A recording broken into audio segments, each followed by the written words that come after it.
Hey now, this is Jason Acorn with the Boneyard, and you are listening to Jayson on the Outdoor Adventures with Jayson. Welcome to Outdoor Adventures with Jayson. Each week I bring the world of hunting, fishing, and conservation to you. From the great hunting and fishing opportunities found in the Americas to the dream safaris located on the dark continent and beyond. I'll introduce you to those who are already out in the field living every outdoor enthusiast's dream, as well as outfitters and gear manufacturers that can make those dreams your reality. Welcome to this week's episode of Outdoor Adventures with Jayson. I'm real excited today. I've got just a great person to talk to. I've got Travis Trizinsky, and Travis is a professional bull rider and hunter out of Reno. I'm at, Reno, Nevada. Reno, Nevada, okay. Travis is a professional bull rider who's a little bit out of commission right now. Tell us about that, Travis. Well, I've been having a heck of a go for a little over a year now. I ended up breaking a rib, and when I came back from that, I ended up tearing a calf muscle and then couldn't walk for a few weeks. When I came back from that, I just kept dislocating my shoulder over and over, and eventually got it checked out, and I had torn the labrum tendon and all the muscle tissue off my shoulder, so I had to have surgery a few weeks ago, and now I'm recovering from that, and then I got a few months physical therapy when I'm done healing up from that. Once that's all healed up, you'll be able to get back on a bull, or will you want to get back on a bull? Oh, yeah, it's something I love. I'm going to keep doing it until I fall out of love with it, which I don't see that happening anytime soon. It's itching to get back right now. I bet. Now, how long have you been riding bulls? I started when I was 21, so about 3.5 years now. Oh, well, so you actually started late compared to some people. Yeah, a lot of people nowadays, they start when they're, they grow up with it through sheep, then calves and steers, and then they finally get on bulls. And where I grew up in a very small town in California. It had about 300 people in it. We didn't have anything real rodeo related. There was no practice pens where I could go get on or, come up through the ranks as a kid learning how to do it. So it was just a dream of mine that I always wanted to do. And, I just finally bought all the stuff I needed and entered into a rodeo. Complete kudos to you, because I'm not sure I'd want to get on the back of a one-ton animal that is really not happy that I'm there. Yeah, it's not for everybody. Well, and I guess they're not all 1 ton, but trust me, they're big enough. I've been close to the chutes before, and you guys are a special breed that get on the back of them things. Well, thank you, I think. With this show, we do a lot of talking about hunting and everything, and fishing and all the fun stuff that's involved in the outdoors. You're a bull rider by trade for the last few years, but you've also started a company around hunting, True Obsession Outdoors. Tell everybody a little bit about that. True Obsession Outdoors, it was an idea that kind of came to me about 3 years ago. Well, 2013. I was going up hunting with a buddy of mine from the Marine Corps in Northern California, and, I've moved all over the place with different jobs and colleges and whatnot. And hunting's always been a very, very important factor in my life. Wherever I was going, I had to learn where to go hunt, tag applications, everything like that, public land. And I remember coming back from this hunting trip, and I was just like, man, I wish there was a website that showed all the public land places where I could go hunting, that had all the draws and harvest statistics and, stuff like that with tips and tricks. And it just kind of dawned on me. I was like, why don't I make something like that? So it's been a work in progress for about 3 years now, and ever since August of this past year, it's really starting to take off. That's great. So it's trueobsessionoutdoors.com, correct? Correct. Now, if I go to True Obsession Outdoors, what do you help me do? What are you going to be able to help me find and achieve in outdoors? Is it based around accessibility to public lands and where they lay in each state? Yeah, it's kind of just a one-stop source for anything that has to do with hunting. At least that's how I'm trying to develop it.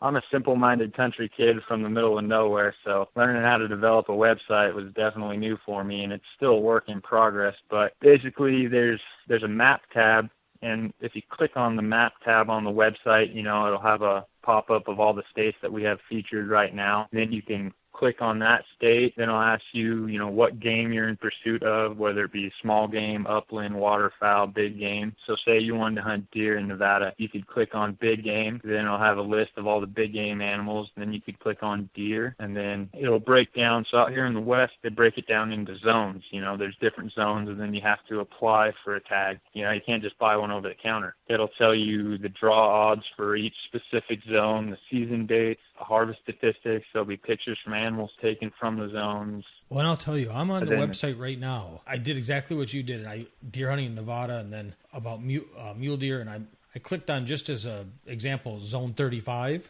It lists here for mule deer statistics how many applicants came in, the tag quotas, the tags for the hunt, the draw odds. I mean, it's got everything broken down here. This is really amazing. Another thing what we're hoping to incorporate here in the near future is, say there's a guide or an outfitter in Area 035. It'll also have a little pop-up where you can click on that guide and outfitter, and we'll have a page that's made up especially for them. It'll show pictures of animals that they've guided hunts for, price rates, everything you need to know about that outfitter, as well as getting in contact for them. Because, the average person has to work, 9 to 5 days a week. So sometimes they just don't have enough time to get out in the woods and do the scouting to find those big animals or even be successful. That's just one more feature that's added to the site is, hey, if you don't have that time, you can hire this guide and he'll take you right to one. This is fantastic. So it even tells me that as percentage of the state of Nevada, 88% of that state is public land. Yes, sir. Using that as a basis, what type of hunting do you do? What's the big game animals that you go after? I apply for every tag I can. A lot of them are really hard to get.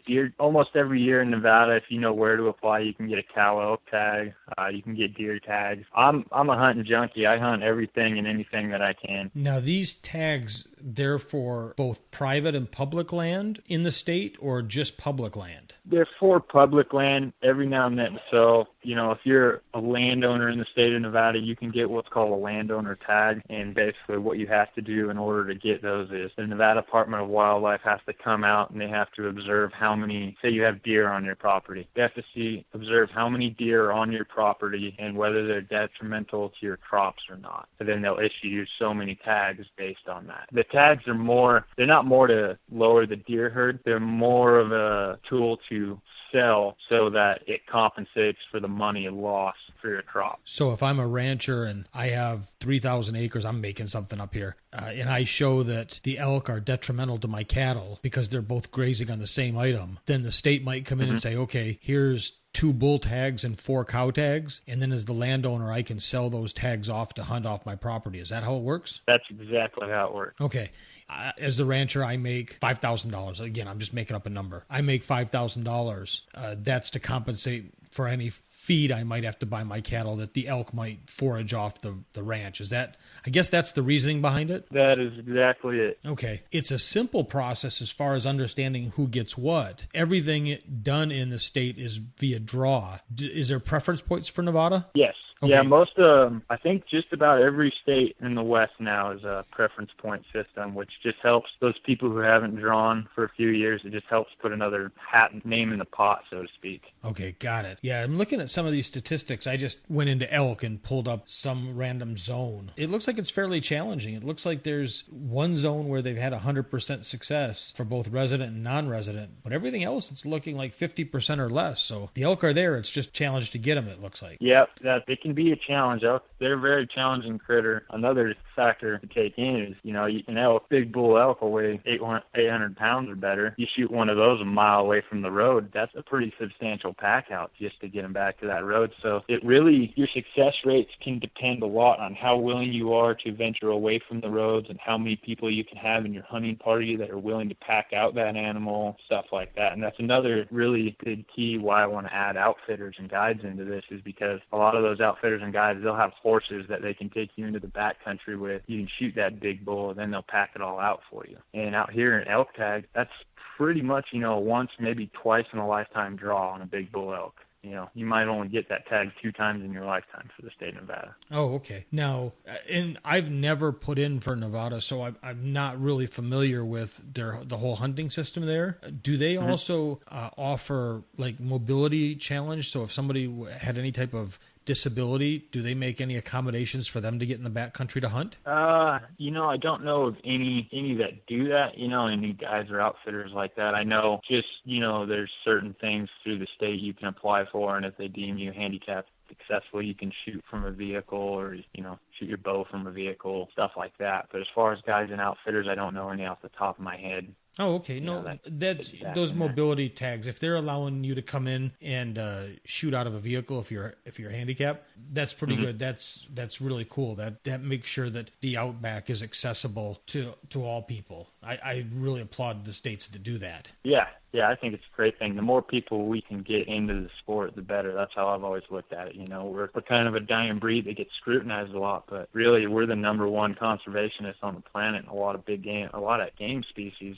for that matter, just wouldn't be around today if it weren't for hunters. No, the numbers that you have for animals now, I think far exceeds. Now, granted, there are some that are extinct, but when you talk about the elk, mule deer, whitetail, I think turkey, those numbers far exceed, I think, what they were 100 years ago, 200 years ago. So there's no doubt that the money that we as hunters spend through purchasing guns, ammo, clothing, licenses, that all has really had a huge impact. Oh, it certainly has. So what's on your bucket list of animals? What are you hunting? California, Nevada, Utah? What are you looking to do next? I fly in California, Nevada, Utah, Colorado every year. And last year I was fortunate enough, I drew a cow elk tag in Nevada, then 2 buck deer tags, one in Utah, one in Colorado. But it's something on my list right now. I really want to take my dad up to Alaska and go on a moose hunt. That's something I talked about when I was a little kid, and me and him both talked about. So that's the big ticket item on my list for the future. Yeah, that's one, along with heading to Africa for a Cape Buffalo. Big moose is, I'm not sure if Cape Buffalo or moose is number one, but they rank right up there together. Yeah, they're pretty spectacular animals, both of them. So have you done much in the way, you also work with a group called Warrior and Rodeos, and what exactly is the basis behind that? Tell me a little bit about that organization. Warriors and Rodeo, more or less in a nutshell, how I like to describe it is we get veterans into the sport of rodeo, and it's kind of a suicide prevention type deal. There's 22 veterans a day that commit suicide, which that number to me is absolutely insane that's so high. In reality, we can't do anything to drop that number to zero over one day's time. There's not one effort that can do that. But we're doing our part to try and get that number down by introducing them back into this sport of rodeo. And, rodeo it's a brotherhood, much like the military is. It gives you something to be a part of again. And I think, most rodeo guys who are veterans, they always go towards the sport of bull riding. And I think what it is that's that adrenaline rush that they can have again. It's that fear of death that's still there, still present. This affinity with the military organization, this comes from your service to our country, which, thank you. You were in Marine Corps Reserves, correct? That's correct. And how many years were you in the reserves? I was only in for about 3 years. It was a dream of mine to be a Marine ever since I was a little kid, and my whole goal going up through high school was to go to college first and then apply to OCS and try and be an officer. But after one semester of college, I really didn't like it, and my recruiter at the time told me to just do the reserves. You'll have a break from school, you can go back to college, and then you can go to OCS. So I ended up taking that path, and I didn't get the job I wanted because I knew I could get, it just, at the time, it was more feasible just for me to go into the Marine Corps. Then I'd end up getting a new job anyway when I became an officer. But just a lot of stuff happened, Obama got reelected, and then the sequester hit, which took away a lot of military funding. They ended up shutting down my unit, and since I wasn't within 100 miles of another drill station, I was pretty much forced out. Oh, okay. So there wasn't an option for you to go active duty? At the very beginning, it was, but at the time when my unit was getting shut down, it wasn't really, I wasn't given that option to go active duty. I could have transferred to another drill station that was, an entire state and a half away, but it was just, at that time, I'd had enough. It was time to focus on a new goal. So I'm still under contract. I'm just in the IRR right now, which is inactive ready reserves. Oh, got it. Okay. Yeah. My brother was in the Marine Corps, served in 29 Palms in Southern California, and will always tell people that he loved the Marines, but hated 29 Palms. Yeah, you'll have to tell him, thank him for his service for me. Yeah, the Marine Corps is still the greatest decision I ever did in my life. Like I said, it was something I dreamed about doing since I was a little kid, and even though my dreams and aspirations didn't pan out the way I wanted them to, it's still something I can't look back and regret. I did it. I know. No, but thank you for your service. I'll tell you guys, anybody that serves, hats off to you. And that's fantastic that you're involved in the charity of working to get the folks into the rodeo. I agree that the statistic of 22 suicides is 22 too many. And that's a daily number, which means that our veterans need to be better taken care of. So my hat's off to you. That's a really noble, really great endeavor to be involved in. Thank you. Yeah, I really enjoy doing it. We do a lot of cool things. How long have you been working with that organization? Well, the organization was only founded a few years ago. My president, Sherry Smith, she was former Navy. She's the one who founded the organization. And then I actually found out about it at a PBR event in Decatur, Texas last year. So, just about 7 months now. Oh, fantastic. And how is it going? How is it received by the veterans? Are they very open to it and very, very receptive to it? Yeah.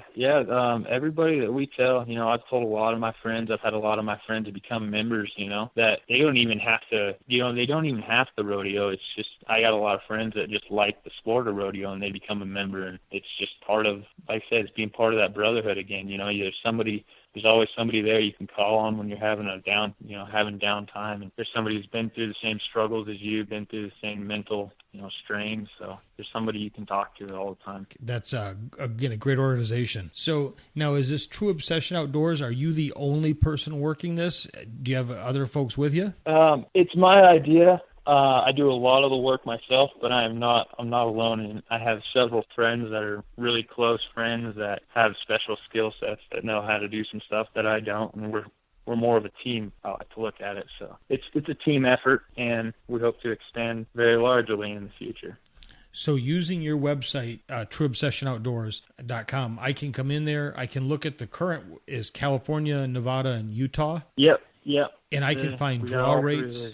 I can find counties to apply in. It looks like you have links to the game and fish departments for each of those states. It's really got a lot of information, or a lot of really good information to facilitate, looking around and drawing. And do any of those states offer over-the-counter tags? Yes, there are some. So California, about half the state of California, you can buy over-the-counter tags. It's really tough in those areas because a lot of the area that you can buy an over-the-counter tag is all private land, but there are patches of public land mixed in, which will be incorporated on the site if they're not already. Like I said, it's a building process. I'm adding to it every day. And one of the cool features that I really like that I wanted to put on here, I wanted to make it easy for people to get into the sport, because I've had people come up to me, I want to hunt, but I just don't know where to start. Well, there's a tab, there's a little link on California and Nevada right now. I'm working on the Utah one, but it basically says hunter safety classes and tells you how to get into the sport. So you can go there, you can sign up for a hunter safety class, which is the first step to get into hunting. And then if you read the information on the website, it just breaks it down really easy how to apply for tags. Or if you want to go duck hunting, it shows you popular places you can go duck hunting, tips and tricks on how to call ducks, how to set up decoy patterns, stuff like that. Yeah, this is really interesting. I was just following along. I was looking at the hunter safety for California. What really was neat was when I go to California Big Game and then I click on the California elk, you've got it broken down as Roosevelt, Rocky Mountain, and the Tool elk hunts, which is really amazing. That's such great information to have access to. Yeah, California, a lot of people don't give it credit. There's about half a population of California that hate California, but California is the only state that has all three subspecies of elk in it. And have you hunted any of the Roosevelt or Tool? Am I saying that right? Is it Tool or Thule? Thule, okay. Yep. I was actually fortunate enough, 2013, my dad drew a Thule elk tag, and he'd been putting in for it for about 30 years. So he drew it, and then I got the whole hunt on film, and, we ended up getting a really nice 7x7 bull. It was a once-in-a-lifetime tag and a once-in-a-lifetime hunt, and he got a heck of a trophy. So watching him take that and being there for it, that was almost as good as me pulling the trigger on one. Well, I guess I better start putting in for one of those now. If it's once in a lifetime. Yeah, that's the hardest tag to draw. Do you know, this is amazing. You've got it broken down into each zone, and then once you go into that zone, now you've got Zone 7, Bishop, highlighted. Is that where your dad hunted? Yeah, the Owens Valley area. He actually had an Independence the Independence tag. Oh, all right. Yeah. Very cool. This is really neat. This is just some great information. Oh, I see. So I go there, and there's some pictures of you guys with the elk. Yep, yeah. Very slick. So that's a once-in-a-lifetime draw for either a Thule or a Roosevelt, or you can get both? You can be drawn for both? No, you can... you can get drawn for both. It's very, very rare anybody ever gets drawn for more than one elk tag, but it has happened. So really, if you want both of those subspecies and you've got the money, you're going to look for landowners that have tags to sell? Exactly. Got it. Okay. So that's how you circumvent the draw. Mm-hmm. Yep. Yeah, if you have enough money, you can almost buy anything you want in this world. Very understandable. I just wasn't sure how they handled that, if it was like you could get a Roosevelt or a Thule, or you could get landowner tags for either one. I can see now the landowner tag would be the way to go if you're trying to fulfill getting all the elk subspecies. Yep, yeah, that would definitely be the quickest route. So the next route for you to head on this is start looking for outfitters. Is that what you're hoping to achieve? Yes, I actually have a meeting with a contract lawyer here next week, and I'll be discussing, basic legal things that I need for the site, as well as contracts that, a guide and outfitter, if they want to advertise on the site, they have to, click and submit. It'll be an all online form. So basically they'll just click it and submit it, and that's their electronic signature. And then I got a lot of big plans. One thing, my maps right now are pretty crudely based. One of my friends who's kind of a web geek, he showed me a new trick where you can take Google Maps and add layers to it. So I want to learn how to do that and make it a little bit more user-friendly.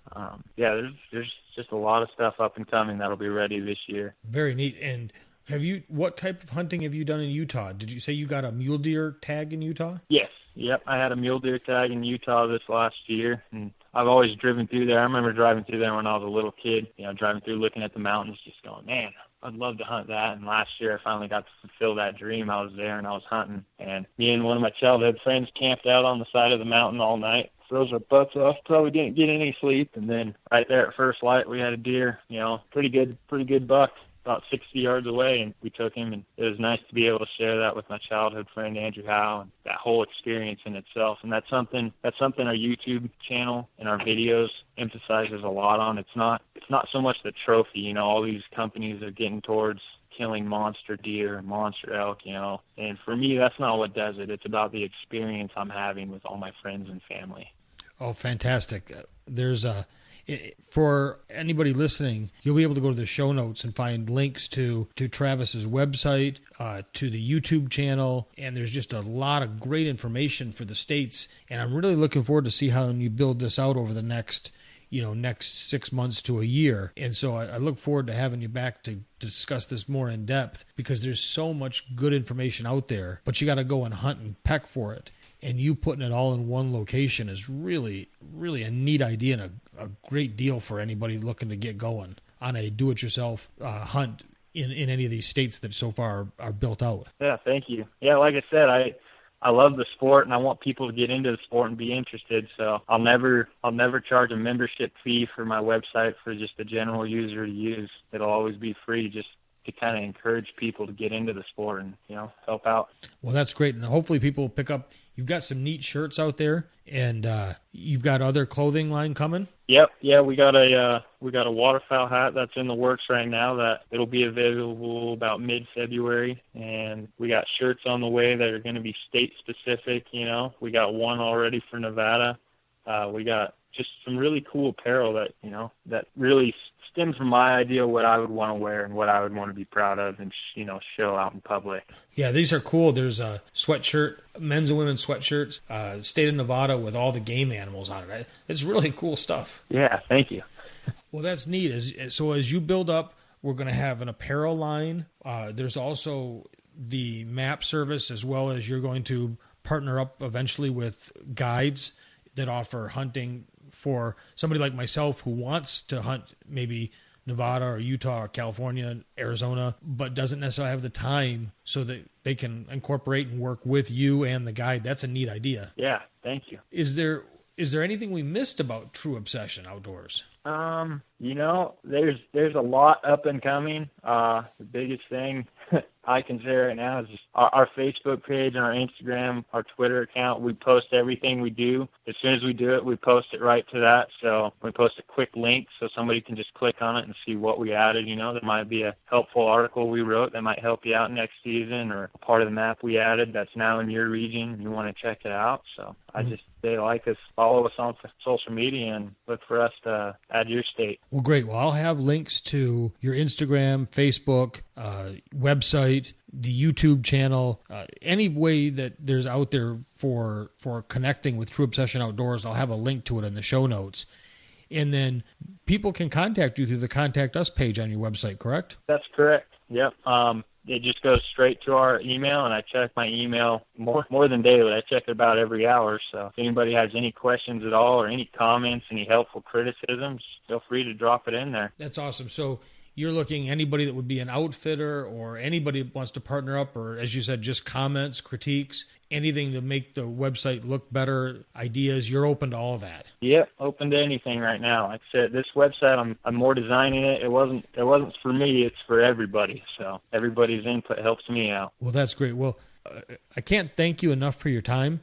Travis, it was great. I applaud you for the work you're doing with the veterans, and that's just really a very needed item to get done, both in the rodeo world to get people involved, as well as get people involved in the hunting world. So I wish you continued success, and again, thank you for your service, and I again appreciate your time. I hope you have a wonderful afternoon, and I look forward to keeping in touch and tracking what you're doing over the future with this website. Well, thank you. It was an honor to be on. And, on the hunting note right there, I want to add one more thing. I'd like to thank Base Camp 40. They're out of Grand Junction, Colorado, and I encourage everybody to go like their page on Facebook. But they're a great organization, too. They take veterans and they take them hunting. No expenses at all for the veteran. They pay for everything. The airfare, the hunting licenses, the tags, they do it all. They want to get veterans into the sport of hunting, and they do a lot of great things. There's a lot of guys who are missing limbs out there that, have a hard time getting back in the wilderness and in the pursuit of game. And,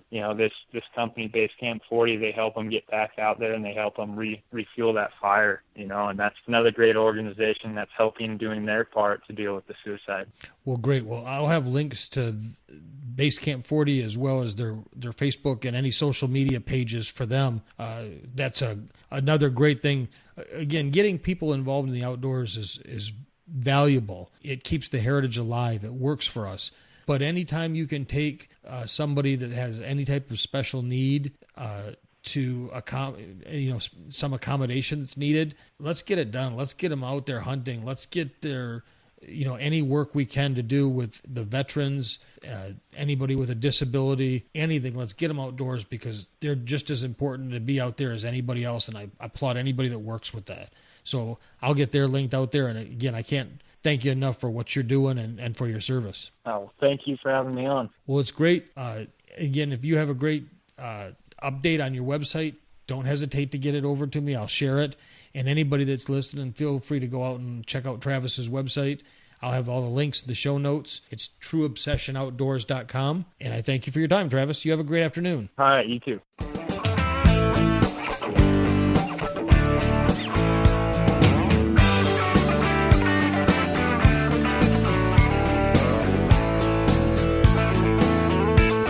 Come early spring, it's getting green. Fish are on the bed, and hear those turkeys gobble. It's ringing in my head. The winterized bass boat, here comes another year. Yeah, we command the outdoors round here. Oh, we command the outdoors. Yeah, we command the outdoors. Come summertime, we're feeling fine, fishing on the lake, flipping jigs in Carolina rigs, from early morning till real late. Bonfires on the creek bank, kick back a couple beers. Yeah, we command the outdoors around here. Yeah, we command the outdoors. Yeah, we command the outdoors. Next year's doves until you know winter's on the way. Brushing blinds and deer stands, the fever starts to creep. Fill our freezers full of ducks, lots of tender deer. Yeah, we command the outdoors around here. Yeah, we command the outdoors. Yeah, we command the outdoors. So grab your guns and shells, boys. Put on your camouflage, 'cause we command the outdoors around here. We command the outdoors.